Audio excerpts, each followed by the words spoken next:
Iya, sistem logistik nasional menjadi salah satu unsur penentu daya perekonomian Indonesia. Inilah pernyataan dari Menteri Keuangan Sri Mulyani saat meluncurkan ekosistem logistik nasional yang menyatakan saat ini carut-marut logistik nasional bak benang kusut sehingga perlu ada perbaikan secara menyeluruh. Nah, seperti apa detailnya kita akan simak dalam Logistik Indonesia Mahal dan Ruwet.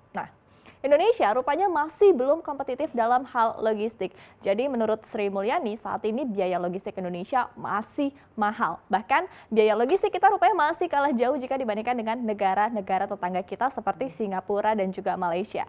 Sebagai contoh, kita mengeluarkan 23,5% dari produk domestik bruto atau PDB untuk biaya logistik saja. Sementara Malaysia hanya mengeluarkan 13% dari PDB-nya. Nah, tidak hanya itu, performa logistik ease of doing business dalam hal waktu untuk menyelesaikan proses logistik di Indonesia ini rupanya belum ada perbaikan yang signifikan alias masih stagnan.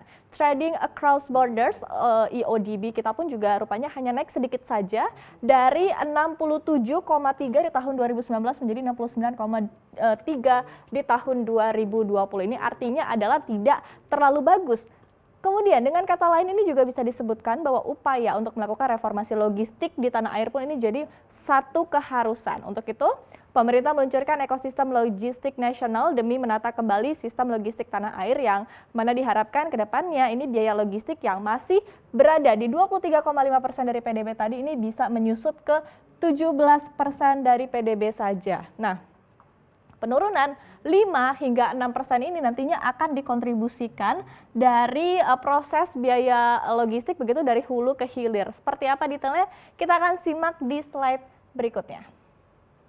Nah, ini adalah gambaran ruwetnya logistik kita saat ini. Jadi seperti benang kusut begitu ya. Nah, begitu banyak instansi yang terlibat dan bahkan lebih dari 18 lembaga ini hanya untuk proses pengiriman barang saja. Belum lagi selama ini juga sistemnya pun juga masih manual. Jadi bayangkan betapa ribetnya untuk proses logistik di tanah air. Kemudian dari sistem yang ruwet ini, pelaku usaha baik importir, eksportir, dan juga pelaku logistik ini harus melakukan suatu proses atau mensubmit dokumen yang berulang-ulang atau repetitif. Dengan kata lain, ini adalah proses logistik ini ribet dan amat sangat memakan waktu. Belum lagi tingkat penerapan otomasi yang berbeda dan juga ketiadaan platform logistik dari hulu ke hilirnya.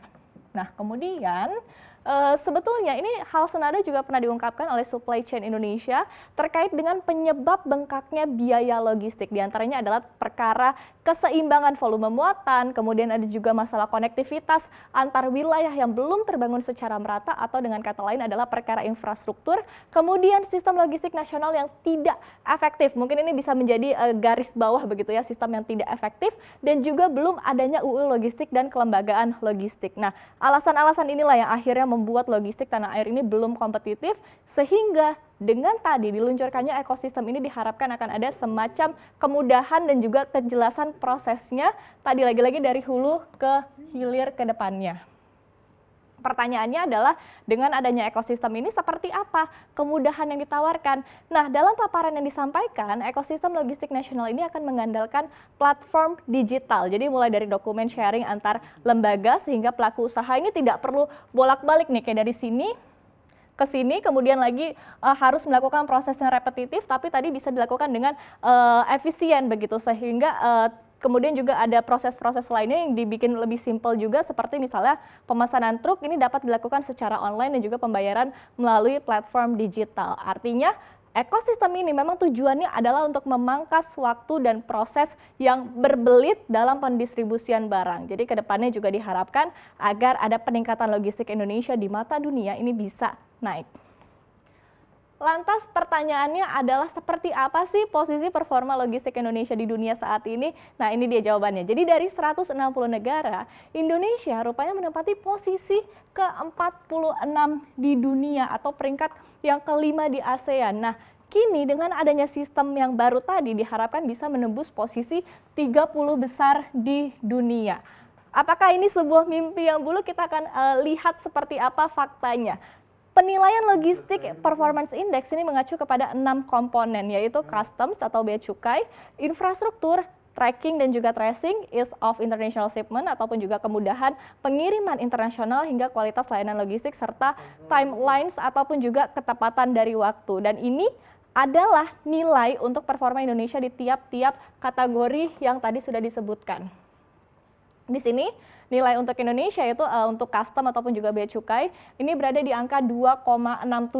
Kemudian untuk infrastruktur ini ada di 2,9, international shipments ini ada di sekitar 3,23, kemampuan logistik di 3,1, kemudian tracing dan juga tracking ini ada di 3,3 dan timeless ini ada di 3,67 sehingga totalnya untuk LPI skor Indonesia ini adalah 3,15.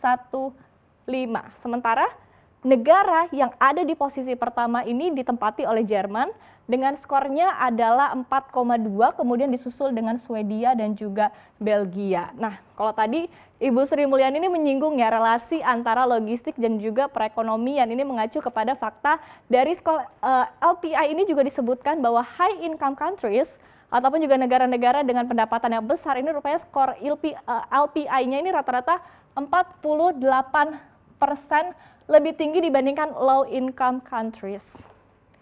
Kita lihat di slide yang terakhir ini mungkin terlalu jauh ya kalau kita bandingkan Indonesia dengan tadi skalanya adalah dunia. Nah, kita akan coba bikin lebih fair lagi, kita kerucutkan ke kawasan ASEAN saja.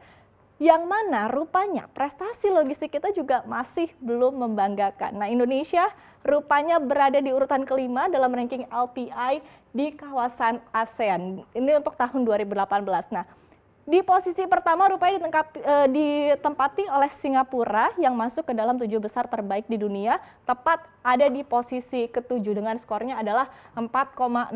Kemudian untuk yang kedua ada Thailand, ini terbaik kedua di ASEAN ataupun juga di posisi ke-32 di dunia ini dengan skornya adalah 3,41.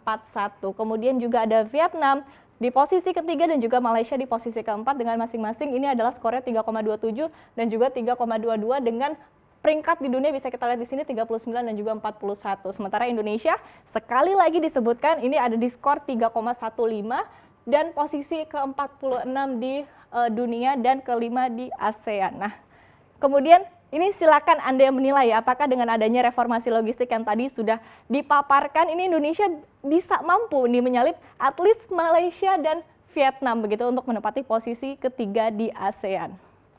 Kemudian selama ini memang kita sering berdalih ya bahwa negara kita ini merupakan kepulauan yang luas, maka menjadi tantangan untuk pembangunan infrastruktur dan juga urusannya ke logistik. Dan mungkin ini saatnya kita berganti pola pikir kita sejenak ini menjadi karena negara kita luas justru harusnya kita bisa menguasai urusan logistik at least di wilayah Asia Tenggara. Karena sebetulnya tantangan sesungguhnya ini bukan medan ataupun juga wilayah, melainkan sistem itu sendiri. Jadi dengan adanya reformasi sistem ini kita sudah menuju ke arah yang benar, jadi semoga benar-benar bisa terlaksana ke depannya.